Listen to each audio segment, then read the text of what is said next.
and all of those stars appear and their eyes roll around. That's exactly how I felt. The Acme anvil had indeed crushed me into a pancake. Only it wasn't funny. The floor fell out from underneath me. I couldn't hear anything anymore. I couldn't think. All I remember is getting up as they were talking. Their voices were coming through like the adults on Charlie Brown, where you don't make out what they're saying, just a bunch of wah, wah, wah, wah, wah, wah sounds with no description, enunciation of anything. I can't hear what they're saying, but I see my feet moving. I just started walking. I walked out the office, got onto the elevator, and continued off the lot across the street to the liquor store. And I just didn't stop. I kept going down Sunset toward the 101 in my $3,500 John Paul Smith suit and my Gucci tie, and I had no plans to look back. As I approached the freeway, a white van pulled up alongside me, and the sliding doors opened. Kerry Washington, Darby Stansfield, and Katie Lowe are all looking at me with tears in their eyes, telling me to get in the car. To see those faces and hear them telling me that, and knowing all that was going on, it was too much. And you can tell someone to get in the car, but if they're not ready to get in the car, if they're not ready to break these curses out here, there's nothing you can do at that point. That day was truly one of the worst days of my life. That feeling, that pit inside my stomach, it's a feeling I can never forget. And here I am dealing with this, and I wasn't even on drugs at the moment. I was the moral leader of the team, and I dropped the ball still because I couldn't let this toxic relationship go. I was more comfortable in toxicity than I could ever be with peace. Peace made me uncomfortable.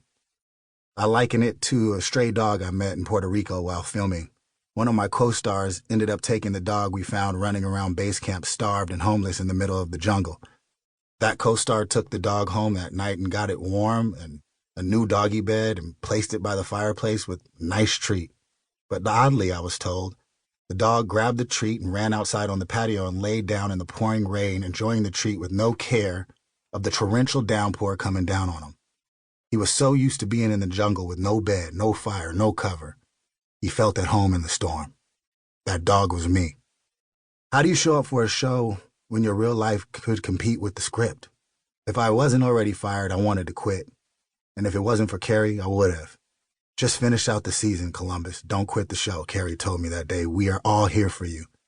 For me? How? This is your show. No, we're all here for you. You don't get it? You're not getting it.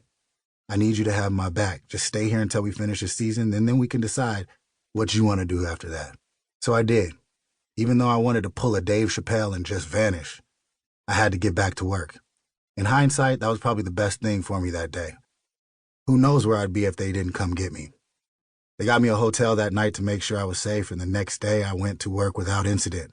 I wish I could say that that was the end of my chapter with my wife, though.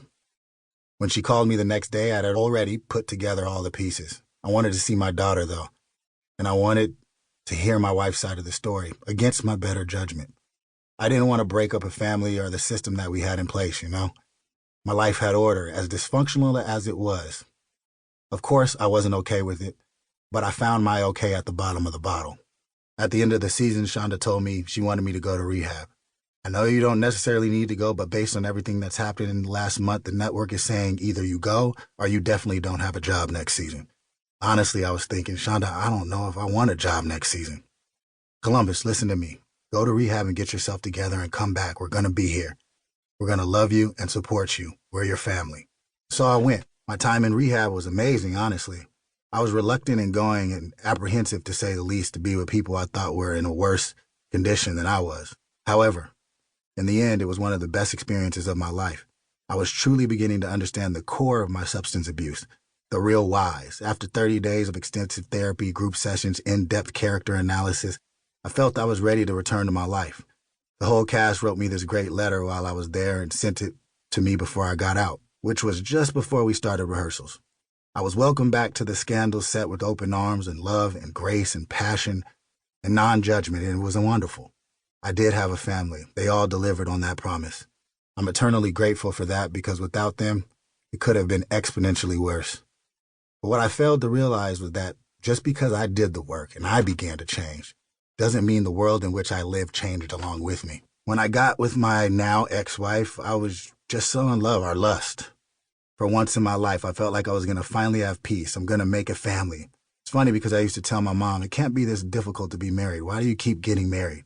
It can't be this hard. You keep introducing us to men and then they're gone. This is why I don't want to get my hopes up anymore. Man.